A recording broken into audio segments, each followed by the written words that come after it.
राधे। जय श्री कृष्णा।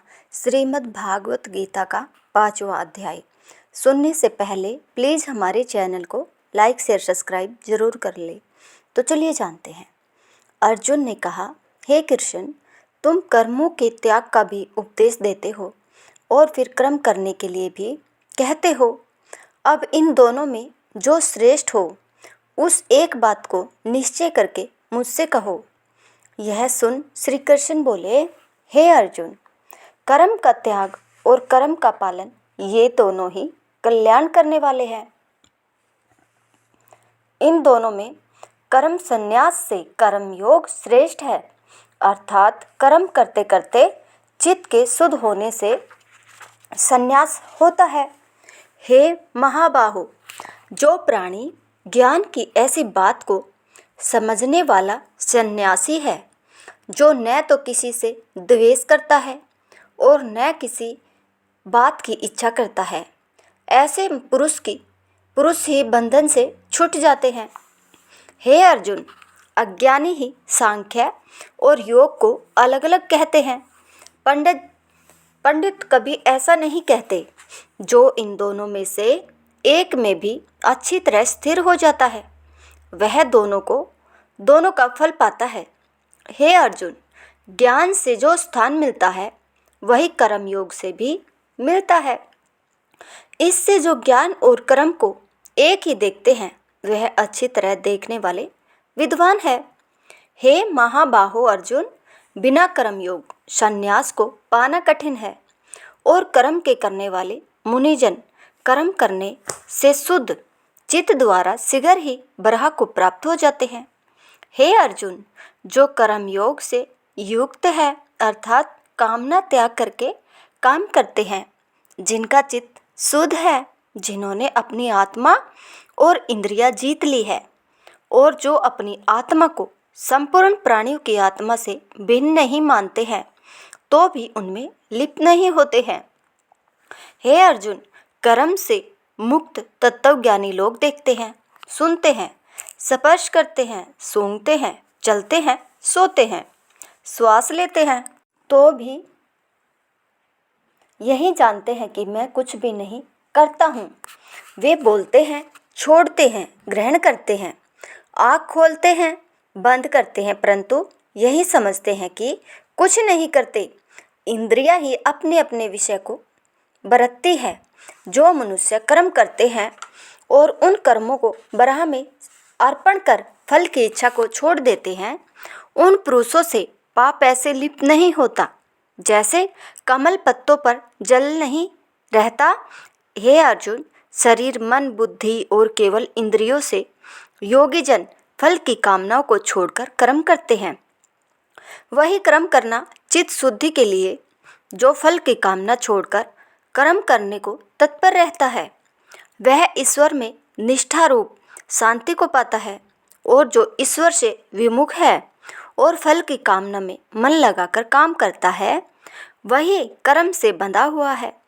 जो जितेंद्रिय पुरुष इन 9 इंद्रियों से युक्त देह में मन से संपूर्ण काम को त्याग कर सुखपूर्वक रहते हैं, वे अहंकार के न होने से स्वयं कोई काम नहीं करते हैं और ममता के अभाव से भी किसी से और कुछ नहीं कराते हैं।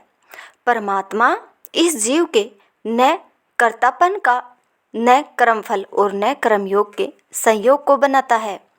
इन सब काम की प्रवृत्ति कराने वाली प्रकृति है, अर्थात जीव अपने जन्म के कर्मानुसार कर्म करने लगता है।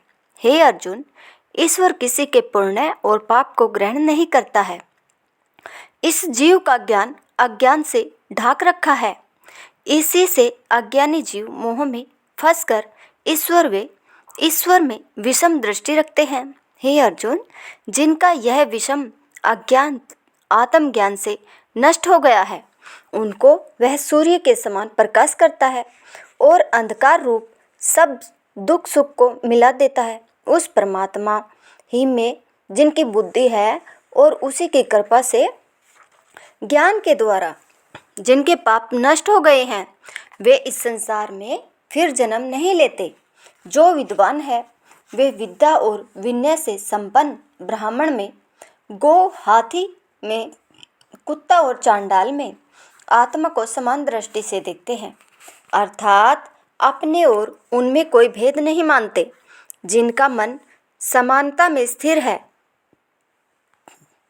अर्थात जो सबको समान दृष्टि से देखते हैं, उन्होंने संसार को जीत लिया है, क्योंकि ब्रह्म दोष रहित और समान है। इससे ऐसे जन जिसमें स्थिर हो जाते हैं। हे अर्जुन, जो भली वस्तु पाकर प्रसन्न नहीं होते हैं और बुरी वस्तु को पाकर शोक नहीं करते हैं, ऐसी स्थिर बुद्धि वाले ज्ञानी ब्रह्मवेत्ता ब्रह्म में स्थिर रहते हैं। और जो ब्रह्म इंद्रियों के रूपरसादि विषय में आसक्त नहीं है, वे आत्मा परम शांति रूप सुख का अनुभव करते हैं और इस शांति से वे ब्रह्म योग में अपनी आत्मा लगाकर समाधि द्वारा अक्षय सुख का अनुभव करते हैं। हे अर्जुन, जो रूप रसादि इंद्रियों के भोग हैं, वे दुख के मूल कारण है। ये भोग पैदा होते हैं और मिट जाते हैं। इससे विवेकी जन विषयों में रमण नहीं करते। जो मनुष्य जीते जी या जब तक शरीर में शक्ति रहे तब तक काम क्रोध के वेगों को जीत लेता है, वही इस संसार में योगी है और वही सुखी है, क्योंकि पुरुषार्थ घटने पर तो सभी के काम क्रोध घट जाते हैं। हे अर्जुन, जो अपनी आत्मा ही में सुख का अनुभव करता है और जो अपने अंतकरण के आत्म संबंधी ज्ञान से प्रकाशित है, वही योगी ब्रह्मरूप होकर निर्वाण पद को प्राप्त हो जाता है। जिनके दो भाव नहीं है और अपनी आत्मा को अपने वश में कर लिया है, जो प्राणी मात्र की भलाई चाहते हैं और जिसके संपूर्ण पाप क्षीण हो गए हैं, वही निर्वाण सुख में मगन होते हैं। जो काम क्रोध से रहित हो गए हैं, संयम पूर्वक रहते हैं, जिन्होंने अपना मन वशीभूत कर रखा है और जो आत्म तत्व को जानते हैं, उनके सब और ब्रह्म सुख वर्तमान रहता है। रूप रसादि इंद्रियों के बहाए विषयों को बाहर करके और नेत्रों से भरकुटी का ध्यान कर प्राण और अपान वायु को समान रख कुंभक प्राणायाम करे। भूमध्य में दृष्टि रखना इसलिए कहा है कि बंद करने से तो इंद्रिय का भय और खुले रहने से बाहरी विषयों पर मन दौड़ता है और वह दोनों वायु सम होकर नासिका में से संचार करते हैं। वह प्राणी जिसने अपनी इंद्रिया मन बुद्धि को जीत लिया है, सो मोक्ष ही का आश्रय लिए रहता है। जिनके इच्छा डर क्रोध भी नहीं, वह सदा जीव मुक्त है। संपूर्ण यज्ञ और तप का पालन करने वाला सब लोगों का ईश्वर है। प्राणियों का मित्र मुझको जानते हैं, वह सुख पाते। छठा अध्याय हम अगली वीडियो में लेकर आएंगे। बोलो राधे राधे, जय श्री कृष्ण।